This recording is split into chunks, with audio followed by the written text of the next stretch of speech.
Hello students, आज की video start करते हैं। आज की वीडियो जो हमारी है अप्लाइड फिजिक्स 1 से है, जो हमारी रीअप ईयर के स्टूडेंट्स हैं उनके लिए है। ठीक है, तो इसके अंदर हमारे आप जानते भी हो कि अप्लाइड फिजिक्स 1 के अंदर टोटल आपके 5 चैप्टर्स हैं। ठीक है, तो 5 चैप्टर्स में से वही अगर हम बात करें तो हर एक चैप्टर से 14 मार्क्स के करीबन जो है हमारा सिलेबस बनता है। ठीक है, तो हम हर एक चैप्टर से 4 से 5 क्वेश्चंस को यहाँ पे डिस्कस करेंगे, जो मोस्ट इंपोर्टेंट क्वेश्चंस है। तो ओवरऑल आपके यहाँ से हम लगभग 25 क्वेश्चंस के आसपास हम आपको यहाँ पे बता देंगे। तो 25 में से आपको आसानी से 40 नंबर के आसपास का आपका सिलेबस हो जाएगा। ठीक है, तो चलिए सबसे पहले जो हमारा चैप्टर दे रखा है उसका नाम क्या है, यूनिट एंड डायमेंशन। तो यूनिट एंड डायमेंशन चैप्टर के अंदर सबसे जो जरूरी चीजें है, एक तो डेफिनेशन। ठीक है, मैं एक एक करके लिखना स्टार्ट करता हूँ। तो सबसे पहला जो हमारा चैप्टर है, क्या नाम है उसका, यूनिट एंड डायमेंशन। तो इसके अंदर सबसे पहला काम आपको क्या करना है, फंडामेंटल एंड ड्राइड क्वांटिटी की डेफिनेशन। तो define fundamental and dried quantities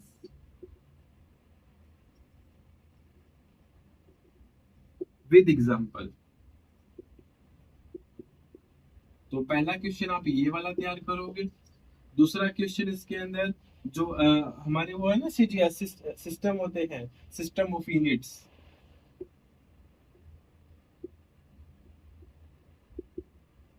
कौन से होते हैं, सीजीएस है, एफपीएस है, एमकेएस है। ठीक है, वही वाले CGS, FPS, MKS and SI, standard जो इंटरनेशनल सिस्टम होता है यूनिट्स का, वो ये चारों जरूर याद करें आप। ठीक है, भाई इनकी फुल फॉर्म क्या होती है, किस में किसको कैसे मेजर किया जाता है। उसके बाद जो तीसरी चीज है, देखो जो मैं तीसरा क्वेश्चन लिख रहा हूँ दिखने में थोड़ा सा बड़ा है, लेकिन इस क्वेश्चन की सबसे ज्यादा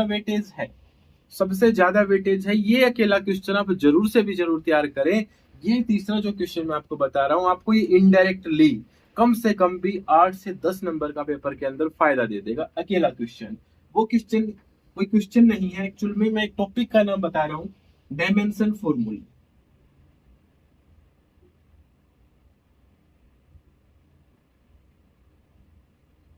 जो हमारे डायमेंशन फॉर्मूलाज है ना, वो वो आप जरूर से भी जरूर तैयार करें। तो मतलब डायमेंशन फॉर्मूले, ठीक है, जरूर से भी जरूर तैयार करें। यहाँ से आपको जो 1 1 मार्क्स वाले हैं ना, तकरीबन सारे क्वेश्चन, मतलब मैं कह रहा हूँ 8 नंबर का आपको यहाँ से देखने को मिल जाएगा। वो कभी डायरेक्ट वे इनडायरेक्ट वे किसी भी तरीके से हो सकता है। डायमेंशन फॉर्मूले ज्यादा नहीं है, 17 18 डायमेंशन फॉर्मूले ही है, बस वही आपको याद करने हैं। याद करने के लिए आप क्या करो, मैं आपको बताता हूँ। 2 क्वेश्चन में लिख चुका हूँ, तीसरे क्वेश्चन मैं बात कर रहा हूँ। अब एक टेबल तैयार करना। ठीक है, हालांकि इसके ऊपर हमारे पास पहले से ही वीडियो बनी हुई है, हमने लाइव क्लास ली थी बच्चों की। तो अप्लाइड फिजिक्स 1 के ऊपर तो पहले भी बहुत सारी क्लासेस पढ़ी हुई है, बहुत सारी क्लासेस पढ़ी हुई है। आप उन क्लासेस को देख सकते हो। ठीक है, आपका बहुत ज्यादा उसमें बेनिफिट मिल जाएगा आपको। ठीक है, लाइव क्लासेस लेते थे हम पहले बच्चों की, तो वो क्लासेस पढ़ी हुई है, यूट्यूब के ऊपर आप सर्च करोगे मिल जाएगी आपको। ठीक है, तो शायद पहला चैप्टर, चौथा चैप्टर, पांचवा चैप्टर, 4 5 चैप्टर्स तक की शायद वीडियो, 3 से 4 चैप्टर की वीडियो आपको आसानी से मिल जाएंगी। अब मैं यहाँ पे बताता हूँ डायमेंशन फॉर्मूले आप लिखोगे कैसे। सबसे पहले तो जिस चीज का फॉर्मूला लिख रहे हो वो लोगे ऊपर आप।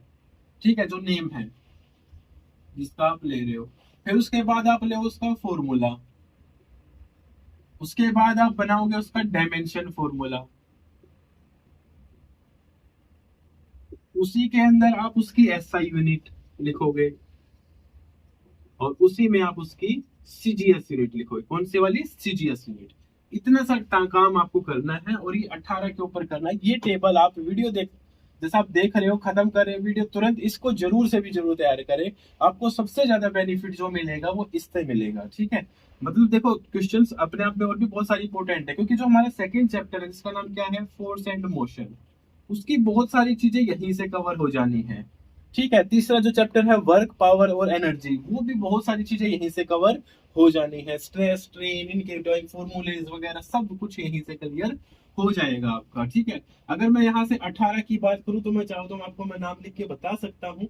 सबसे पहले जैसे डिस्टेंस का, डिस्प्लेसमेंट का याद करें, किसका, डिस्टेंस और या फिर डिस्प्लेसमेंट।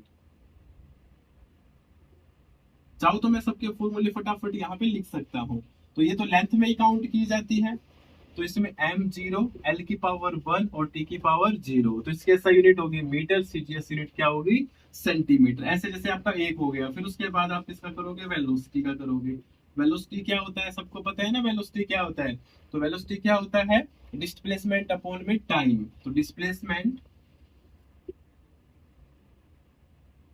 अपॉन में टाइम, तो क्या बना, एल बटा टी बना। अब डायमेंशन फॉर्मूले में जब इसको कन्वर्ट करेंगे तो m0 l की पावर 1 और t ऊपर जाएगा तो -1। ये इसका फॉर्मूला, यहाँ से मीटर सेकंड की पावर -1 और यहाँ से सेंटीमीटर सेकंड की पावर -1।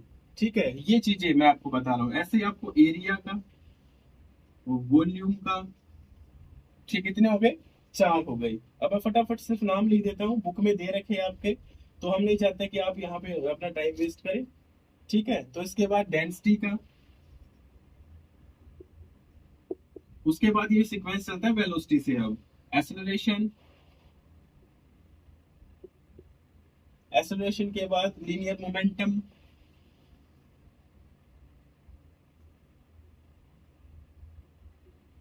लीनियर मोमेंटम के बाद फोर्स, फोर्स के बाद आप करोगे इम्पल्स, वर्क, वर्क के साथ आप एनर्जी भी, पावर, उसके बाद प्रेशर और stress and strain. Sorry, tension भी ले लो, सरफेस टेंशन, स्ट्रेस और स्ट्रेन,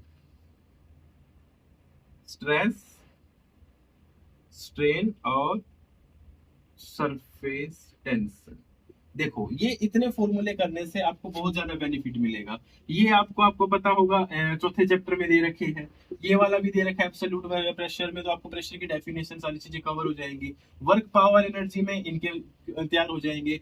आपको एक चीज और बताऊं मैं, अगर आप ये फॉर्मूले तैयार करते हो तो किसी की भी डेफिनेशन आ जाए इसमें से, किसी की भी, अब उसको फॉर्मूले से उसकी डेफिनेशन बना सकते हो। फॉर एग्जाम्पल, जैसे मान के चलो किसी को भी ले लेते हैं हम, वर्क को, पावर को उठा लेते हैं जैसे, तो पावर का फॉर्मूला होता है जैसे वर्क अपॉन में टाइम होता है। तो इसको क्या बोलते हैं, बटे में टाइम को हम एक वर्ड से यूज करते हैं, रेट से। तो रेट ऑफ डूइंग वर्क, तो it is defined as rate of doing work. मतलब फॉर्मूले से ही डेफिनेशन हर एक की बना सकते हो, इसमें से किसी की भी डेफिनेशन आप फॉर्मूले से बना के पुट अप कर सकते हो। उसके बाद डायमेंशन फॉर्मूला, एसआई यूनिट और सीजीएस यूनिट। तो जरूर से जरूर मैं चाहूंगा कि ये 17 से 18 ही फॉर्मूले हैं, ज्यादा नहीं है। ठीक है, आसानी से याद हो जाएंगे, आपके पास समय है, 7-8 मार्क्स का, आपको जरूर से जरूर ये हेल्प करेंगे। तो तीसरा जो मेरी तरफ से क्वेश्चन था पहले चैप्टर में, ये डायमेंशन फॉर्मूले जरूर से भी जरूर करने का था। अब जो चौथा क्वेश्चन आप यहाँ से तैयार करोगे पहले चैप्टर से, वो करेंगे, एक आएगा न्यूमेरिकल। क्या आएगा, न्यूमेरिकल। तो न्यूमेरिकल दो तरीके का आ सकते हैं। पहला तो आएगा चेकिंग द करेक्टनेस वाला, चेकिंग द करेक्टनेस उसमें, और दूसरा आ सकता है जो इसके अंदर न्यूमेरिकल है, कन्वर्जन, कन्वर्जन ऑफ यूनिट्स। दो ही याद करना इसके अंदर, जूल से अर्ग में कैसे कन्वर्ट करते हैं, और न्यूटन से डाइन में कैसे कन्वर्ट करने हैं। तो दो तो ये कन्वर्जन, और चेकिंग ऑफ करेक्टनेस में 2-3 इक्वेशन लिख देता हूँ। V square minus u square is equal to 2as, F is equal to m a, और इसके अलावा आप तीसरी याद कर लो, v is equal to u plus a t. ठीक है, तो ये तीन, वैसे तो चार कर लो, एक और कर लो, s is equal to u t plus half a t square, book से कर लेना ये चार। तो इनमें से आपको जरूर से भी जरूर क्वेश्चन देखने को मिलेगा 4 नंबर का। तो मेरी तरफ से पहले चैप्टर में से ये मेरे 4 क्वेश्चन थे। ठीक है, अब हम बढ़ते हैं सेकेंड चैप्टर की तरफ। सेकेंड यूनिट जो हमारी है, force and motion. Force and motion, जब भी इसका नाम आए तो सबसे पहली चीज जो आपके माइंड में होनी चाहिए वो तो है न्यूटन लॉ। जब भी फोर्स का जिक्र होएगा तो न्यूटन के तीनों लॉ, उनकी स्टेटमेंट, फॉर्मूले जरूर से भी जरूर याद करें। 100% आपको यहाँ से देखने को क्वेश्चन मिलेगा ही मिलेगा, पहला। दूसरा जो है वेक्टर के अंदर से, वेक्टर के अंदर से आप triangle law and parallelogram law, सिर्फ इसकी डेफिनेशन रटनी है और साथ में फॉर्मूला रटना है। डेफिनेशन रटनी है और इसका फॉर्मूला, बीच में कोई डेरिवेशन वगैरह याद नहीं करना। सीधी ऊपर की डेफिनेशन मिड रेंगल क्या होता है और सीधा उसका क्या फॉर्मूला क्या होता है। ठीक है, तो ये चीज आप यहां से याद करोगे। इसके अलावा जो इस क्वेश्चन यहाँ से बन सकता है, सर्कुलर मोशन के अंदर से बनेगा application of centripetal force in banking of road.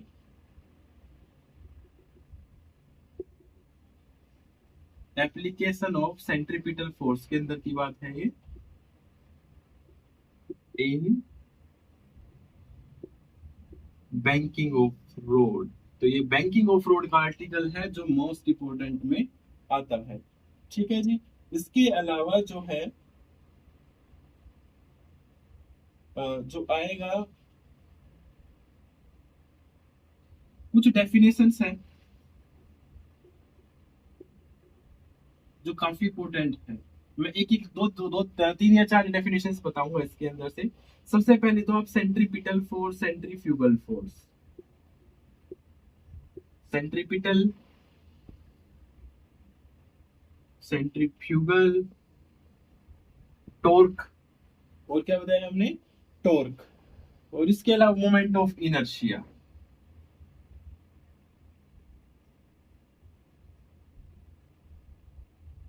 ये चार डेफिनेशंस हैं, आपको कोई दो मिल जाएंगे पेपर के अंदर। ठीक है, तो चार में से कोई दो डेफिनेशन आपको यहां से मिल जाएगी।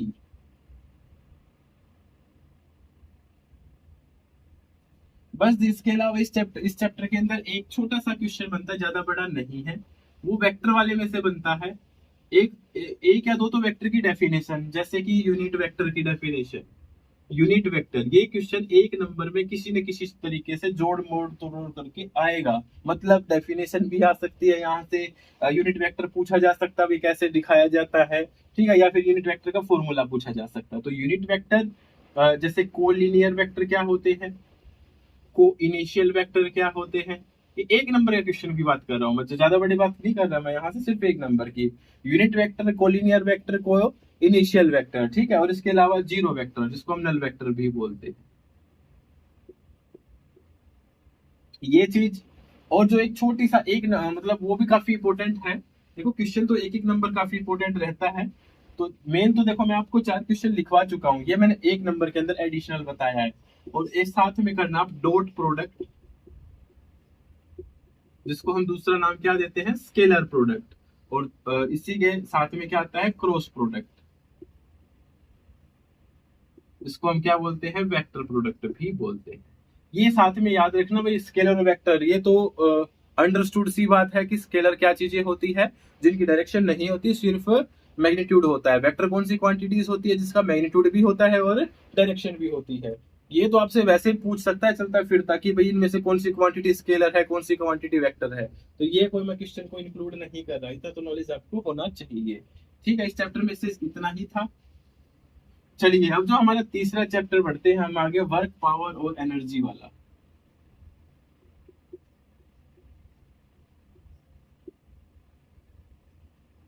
इस चैप्टर को करने से पहले सबसे जरूरी जो चीज है वो है डायमेंशन फॉर्मूले, क्योंकि यहाँ से वर्क का डायमेंशन फॉर्मूला, वर्क का फॉर्मूला, एनर्जी का फॉर्मूला, एनर्जी कैसा यूनिट, सीजीएस यूनिट क्या होती है, पावर का क्या होता है। अगर ये चीज आप यहाँ से कर लेते हो तो चीजें आपके लिए और ज्यादा आसान हो जाएंगी। अगर डायमेंशन फॉर्मूला करते हो तो कुछ चीजें यहीं से क्वेश्चन में देखने को मिलेंगी। तो सबसे पहला जो मैं क्वेश्चन इसके अंदर लेता हूं वो है हमारा फ्रिक्शन के ऊपर। तो किसके ऊपर, फ्रिक्शन।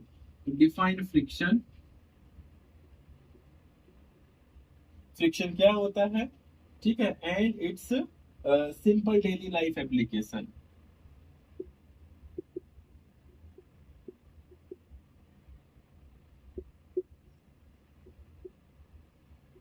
दैनिक जीवन में, डेली लाइफ में जो है फ्रिक्शन कहाँ कहाँ काम आता है, तो ये क्वेश्चन आपको जरूर से जरूर तैयार करना है।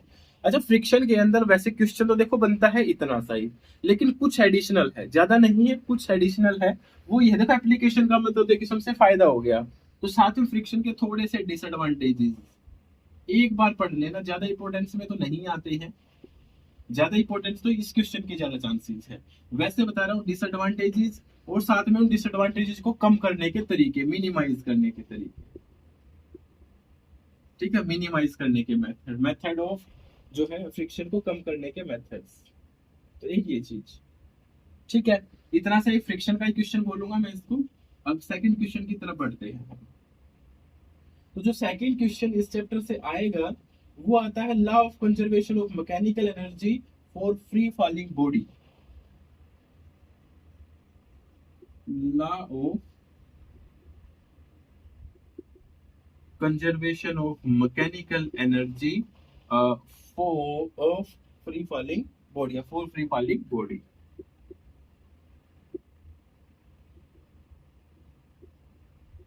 बहुत ज्यादा इंपॉर्टेंट क्वेश्चन है ये। ठीक है, तीसरा जो क्वेश्चन यहाँ से बनेगा वो क्या करना है आपको, जो काइनेटिक एनर्जी है, पोटेंशियल एनर्जी है, ठीक है, उनकी डेफिनेशन और उनका फॉर्मूला। अब जो डायमेंशन फॉर्मूले याद करोगे, अगर वहीं पे आप काइनेटिक और पोटेंशियल को अलग अलग याद कर लो तो यहाँ याद करने की जरूरत नहीं है। जैसे मैंने यहाँ पे पावर का नहीं लिखा, पावर वैसे काफी इंपोर्टेंट पड़ता है, मैंने इसलिए नहीं लिखा क्योंकि आप जब डायमेंशन में उसको पढ़ लोगे, उसका फॉर्मूला भी पढ़ लोगे, डेफिनेशन वहीं से बना लोगे, ऐसा यूनिट पता है, सीजीएस पता है, तो कुछ पढ़ने की जरूरत ही नहीं है आगे पावर के अंदर। ठीक है, तो यहां से जो जरूरी है काइनेटिक एनर्जी और पोटेंशियल एनर्जी। ठीक है जी, काइनेटिक एनर्जी और पोटेंशियल एनर्जी की डेफिनेशन और फॉर्मूले। जैसे काइनेटिक एनर्जी का तो हाफ एम वी स्क्वायर होता है, पोटेंशियल एनर्जी का एम जी एच होता है। तो मेरी तरफ से इस चैप्टर में से मेन मेन तो ये तीन क्वेश्चन है, बस तीन ही है। काफी जो मोस्ट इंपोर्टेंट की बात कर रहा हूँ मैं, इस चीज को भी ध्यान में रख रहा हूँ कि आपका पेपर कल है, तो चीजें मैं सिर्फ वही बता रहा हूँ जो आप आसानी से अभी भी 2 घंटे के अंदर तैयार कर सकते हो। Chapter number 4। चैप्टर नंबर 4 है प्रॉपर्टीज ऑफ मैटर। क्या चीज है? Properties of matter. तो इसके अंदर थोड़े से ज्यादा क्वेश्चंस बनते हैं, मतलब ये चैप्टर थोड़ा सा हर एक चीज इसमें अपने आप में इंपोर्टेंट पड़ती है। तो सबसे पहले जो चीज है वो इलास्टिसिटी। इलास्टिसिटी की डेफिनेशन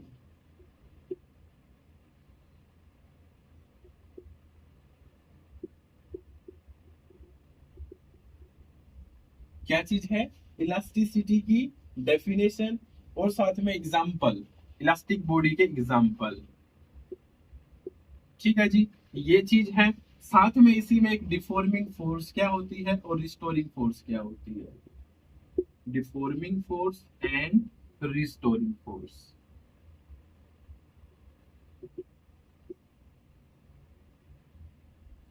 ये इलास्टिसिटी के अंदर की बात की हमने। उसके बाद जो है मॉडुलस ऑफ इलास्टिसिटी, इसी में एक चीज और आएगी, हुक्स लॉ। इसमें थोड़े छोटे छोटे से टॉपिक ज्यादा है, पहले ही बता रहा हूं मैं। हुक्स लॉ बिल्कुल छोटा सा टॉपिक है, एक ही लाइन का है। हुक्स लॉ जरूर याद करें। और उसके बाद जो जरूरी है, ये सारा एक ही है, मतलब मान के चले, क्योंकि नेक्स्ट जो है इसके अंदर modulus of elasticity. Hooke's law एक ही नंबर का क्वेश्चन है, तो मॉडुलस ऑफ इलास्टिसिटी ये काफी मोस्ट इंपोर्टेंट है। ये 3 टाइप्स के होते हैं ना, तो तीनों टाइप भी आपको याद करनी है इसकी। ठीक है, यंग्स मॉडुलस, बल्क मॉडुलस दे रखे हैं ना, वो वाले तीनों के तीनों। ठीक है, मॉडुलस ऑफ इलास्टिसिटी। अब अगली बात करते हैं तीसरी इस चैप्टर से। तो प्रेशर के अंदर से 3 प्रकार का प्रेशर होता है और साथ में पास्कल लॉ।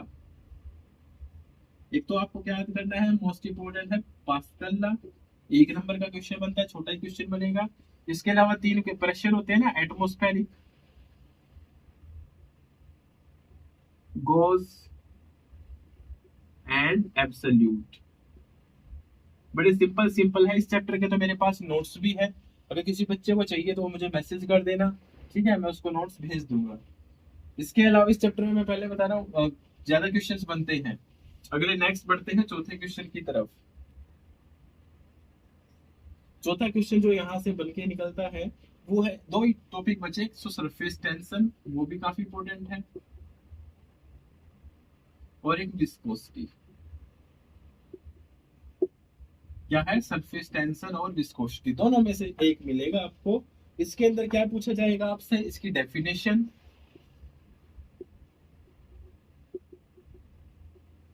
एग्जाम्पल, और सबसे जो जरूरी है effect of temperature. Effect of temperature दोनों में आता है, effect of temperature on surface tension, effect of temperature on viscosity, दोनों में बनती है ये बातें, ठीक है। तो एक क्वेश्चन ये तैयार हो गया, और इस प्रकार हमारा ये चौथा यूनिट भी खत्म। अब बढ़ते हैं हम अपने 5वें यूनिट की तरफ।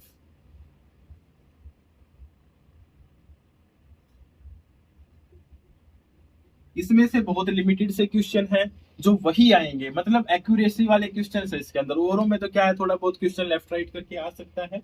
5वें चैप्टर के जो क्वेश्चन है वो थोड़े से सिंपल से हैं। तो जो सबसे पहले जो आप याद करोगे वो करोगे difference between heat and temperature.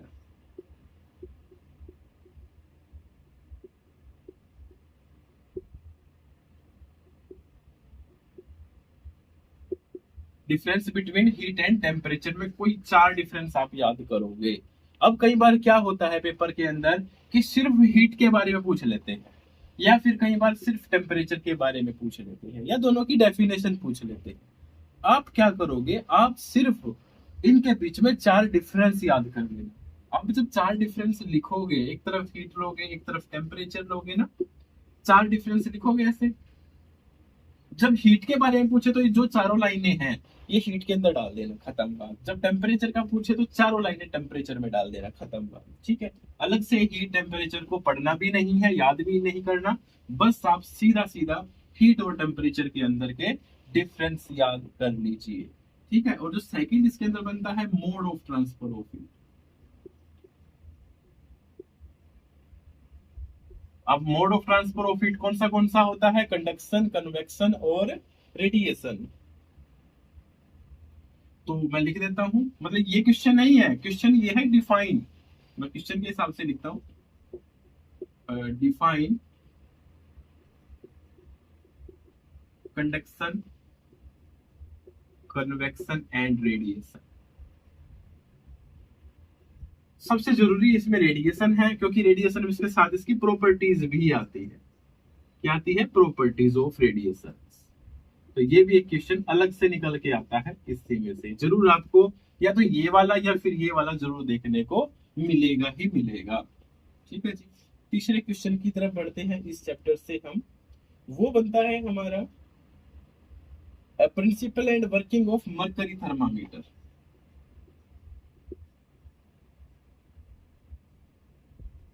Principal and working of mercury thermometer, ठीक है। काफी मोस्ट इंपोर्टेंट क्वेश्चन है। और चौथा जो है डिफरेंट स्केल ऑफ टेम्परेचर।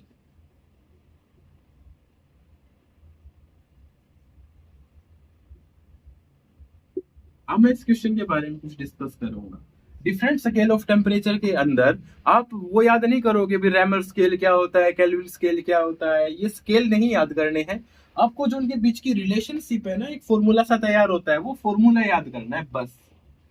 वो फॉर्मूला रट लेना, उस फॉर्मूले से ना आपसे पूछा जा सकता है कि भाई 5 केल्विन को सेल्सियस में कन्वर्ट करो, 5 केल्विन को फारेनहाइट में कन्वर्ट करो। तो एक किस्म से न्यूमेरिकल टाइप का क्वेश्चन यहाँ से बनाया जाएगा, समझ गए बात। तो इस प्रकार हमारा ये सारे के सारे 5 चैप्टर मैंने खत्म कर दिए हैं, ठीक है। तो हर एक चैप्टर से आपने देखा होगा 4 से 5 क्वेश्चन ही मैंने लिखवाए हैं। अब पेपर के अंदर 25 क्वेश्चन तो पेपर में ही आते हैं, हाँ जी, पेपर में 25 क्वेश्चन तो आते ही है ना। 6 तो आपको पता ही होगा 1 1 मार्क्स वाले, 6 फिर दूसरे 1 1 मार्क्स वाले, और 4 क्वेश्चन 4 4 वाले कितने, 10 क्वेश्चन 4 4 वाले आते हैं। और उसके अलावा 3 क्वेश्चन जो हमारे 8 8 वाले आते हैं। तो 10 और 3 13 और 6 19 और 6 25 तो हमारे क्वेश्चन ही आते हैं। और मैंने लगभग आपको इतने ही क्वेश्चन लिखवाए हैं, कितने, 24 25। इसमें से आराम से आपको 15 क्वेश्चन पेपर में देखने को मिल जाएंगे, ठीक है। और अगर बात करें एवरेज की तो लगभग लगभग आपका 45 नंबर आराम से निकल के आ जाएगा, जितना मैंने बोला है। अगर आप इतना याद करते हो तो मैं चाहूंगा कि वीडियो में छोटी बना, और वीडियो को हम यहीं समाप्त कर रहे हैं। आप लोगों के पास भी टाइम कम है तो फटाफट वीडियो देख लियो, जैसे आपने तुरंत प्रिपरेशन पे लग जाए। लाइक शेयर जरूर करें, ठीक है, और कमेंट भी जरूर करें।